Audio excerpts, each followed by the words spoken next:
আসসালামু আলাইকুম এভরিওয়ান। আজকে আমি একটা ডিফারেন্ট টপিক নিয়ে আলোচনা করতে চাই। যদিও বা টপিকটা সেনসিটিভ, আমি এটা ভাবছিলাম বলবো না, কিন্তু কিছু কিছু জিনিস আলোচনা করলে জিনিসগুলো অনেকটা ক্লিয়ার হয়ে যায়। হ্যাঁ, তো সেই জন্য আলোচনা করা প্রয়োজন এই বিষয়গুলো নিয়ে।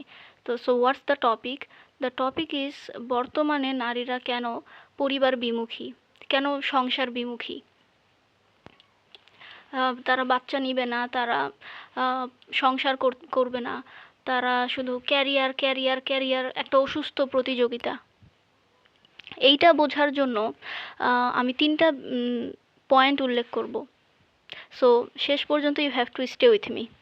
ওকে okay so point number 1, Islam নারীদেরকে যেই সম্মান, যেই মর্যাদা ও অধিকার দিয়েছে, অন্য কোনো জীবন ব্যবস্থা এইটা দিতে ব্যর্থ।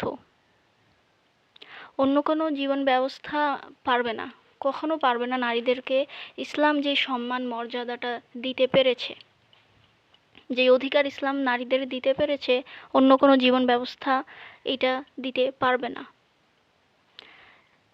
এবং দুঃখের বিষয় হচ্ছে মুসলিম পরিবারগুলোও নারীদেরকে তাদের অধিকার থেকে বঞ্চিত করছে, এবং মুসলিম পুরুষরাও অনেকাংশে জালেম। I have to say it.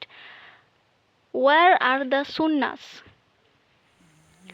রাসূল সাল্লাল্লাহু আলাইহি ওয়াসাল্লাম একজন পিতা হিসেবে কেমন ছিলেন, একজন ভাই হিসেবে কেমন ছিলেন, একজন স্বামী হিসেবে কেমন ছিলেন, একজন সমাজ পরিচালক হিসেবে তিনি কেমন ছিলেন?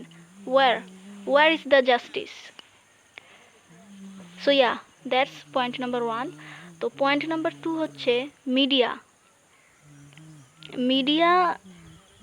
মগজ ধলাই একটা কথা বলে, তো নারীদেরকে মগজ ধলাই করতে মিডিয়া 100তে 100 সফল। I have to say it. And আমি যদি অন্য কোনো কারণ উল্লেখ না করি, এবং যদি শুধু নারীদেরকে ধ্বংস করার জন্য মিডিয়ার কথাই শুধু যদি আমি উল্লেখ করি, ইট উইল বি ইনাফ। মেয়েরা, be mindful about how you are getting influenced by media. তুমি যা ইনপুট দিবা তাই আউটপুট পাবা। গার্বেজ ইনপুট দিবা, গার্বেজ আউটপুট পাবা। খুব সাবধান, খুবই সাবধান।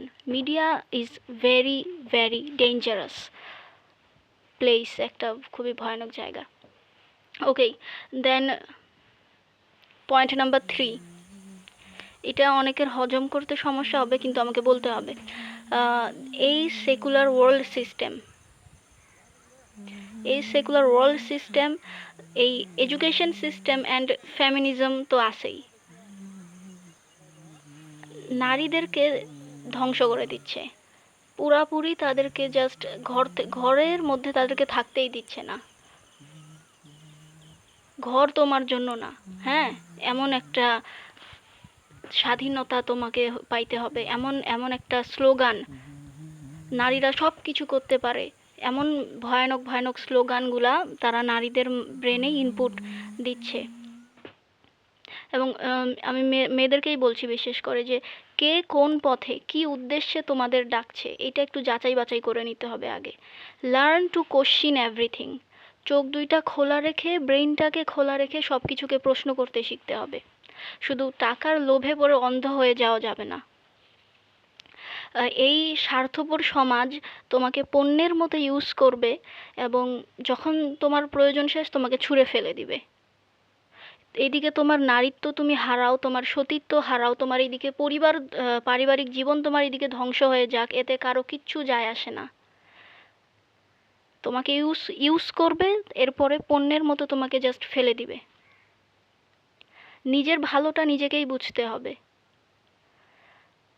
নয়তো আগেই যদি এই জিনিসগুলো না বুঝো, একটা সময়ে যায়, শেষ বয়সে যায়, তোমাকে ধুকে ধুকে মরতে হবে, আফসোস করতে করতে জীবন শেষ হয়ে যাবে। সো নিজের ভালোটা নিজে বুঝতে হবে। এবং এই পয়েন্ট তিনটা নিয়ে অনেক অনেক কথা বলা যায়। ইন শর্টে আমি বললাম, কারণ আমি বেশি লম্বা করতে চাই না এগুলা নিয়ে।